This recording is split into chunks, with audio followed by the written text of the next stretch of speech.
안녕하십니까. 안근모의 휙서비스입니다. 뉴욕 증시가 이틀 연속 뒤집기 한 판을 시도했는데 이번에는 결국 실패했습니다. 증시를 짓누르는 훨씬 큰 힘이 다른 시장에 있었습니다. 뉴욕 증시를 대표하는 S&P 500 지수입니다. 어제 아주 멋진 캔들을 만들어냈죠. 아래로 엄청나게 긴 꼬리를 단 제법 긴 양봉이었습니다. 갭 하락으로 시작해서 장중 심각한 폭락세를 겪다가 결국 오름세로 장중 최고가 수준에서 거래를 마쳤다는 정보가 어제 이 캔들에 다 들어있습니다. 그리고 나서 그려진 캔들이 바로 이겁니다. 이번에는 아주 오묘하고도 애매한 그림입니다. 아래로 크게 밀렸다가 회복한 건 좋았는데 긴 윗꼬리를 함께 달아서 아쉽습니다. 어느 쪽으로도 방향을 잡지 못한 채 아주 긴 십자가를 그리면서 거래를 마쳤습니다. 밤사이 장중 흐름을 한번 보시죠. 역시 출발이 좋지는 않았습니다. 그리고 나서 바로 더 밀렸습니다. 하지만 금세 바닥을 찍고 서서히 반등을 준비해 갔습니다. 이번에도 오후 1시에 당찬 반등 흐름이 시작됐습니다. 기세가 갈수록 강해지면서 결국 상승 반전에 성공하는가 싶었습니다. 하지만 이번에는 좀 달랐습니다. 마감 1시간을 남겨두고 급히 밀려 내려갔습니다. 전일비 2.8%나 밀렸던 것을 제법 복구해낸 것은 그나마 다행입니다. S&P 500이 이틀 연속해서 4,300이라는 라운드 넘버를 지켜낸 것 역시 의미를 부여할 만했습니다.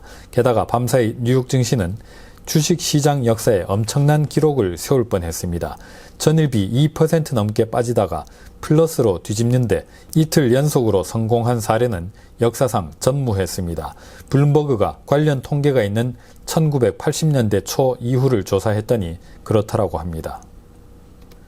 그렇다면 무엇이 장막판에 뉴욕 증시의 발목을 잡았을까요? 이 차트를 한번 보시죠. 흰색 선이 주가지수, 그 중에서도 나스닥 100 선물입니다. 파란색은 미국채 5년물 수익률, 주황색은 WTI 원유 선물입니다. 밤사이에 대체로 같은 방향으로 오르락 내리락 했습니다. 주가와 원유가 반등을 시도하면은 금리도 따라서 오르고, 그래서 금리가 오르면은 주식이 힘을 잃어서 떨어지고, 그러면 원유도 함께 밀리면서 금리를 끌어내리기를 반복했습니다. 좀 더 자세히 보시죠. 뉴욕 증시 개장 이후의 흐름입니다. 주황색 선 WTI 원유 선물 가격이 가장 안정적입니다. 제법 강하죠. 흰색 선 나스닥 100 선물과 파란색 국채 5년물 금리는 거의 한데 묶여서 움직였습니다. 그러다가 이번에도 오후 1시에 방아쇠가 당겨졌습니다. 국채 5년물 입찰 수요가 강했다는 소식에 금리가 뚝 떨어지자 주가가 본격적으로 치고 올라갑니다. 하루 전 흐름 판박입니다. 하지만 뉴욕 증시 정규장 마감을 1시간 앞두고 3자 동행이 끝났습니다. 금리가 따라오르면서 주식을 눌러버린 겁니다. 하지만 이번에는 금리가 주식을 따라서 내려가지 않았습니다. 유가가 다시 많이 올랐기 때문입니다. 나스닥 100 지수 선물입니다. 그나마 다행인 것은 기술적으로 제법 중요해 보이는 14,000선을 지켜냈다는 사실입니다. 작년 봄에 2번 연속 도전에 실패했다가 겨우 뚫어냈던 바로 그 레벨입니다. 마음에 걸리는 것은 계속해서 원유 가격입니다. WTI 85달러 선이 결국 지켜졌습니다. 지난 가을에는 저항선 역할을 했던 바로 그 레벨입니다. 원유 수급이 너무 타이트하다는 진단이 압도적입니다. 이렇게 강한 유가가 금리를 계속 밀어올리고 주식은 계속 찍어 누르는 상황입니다. 연준이 인플레이션 파이팅에 나서 있기 때문에 더 그렇습니다. 그렇다면 연준은 이 상황을 어떻게 보고 있을까?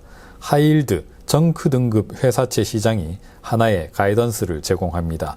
최근에 위험 스프레드가 좀 오르긴 했지만은 팬데믹 이전에는 지금보다 스프레드가 낮았던 적이 거의 없었습니다.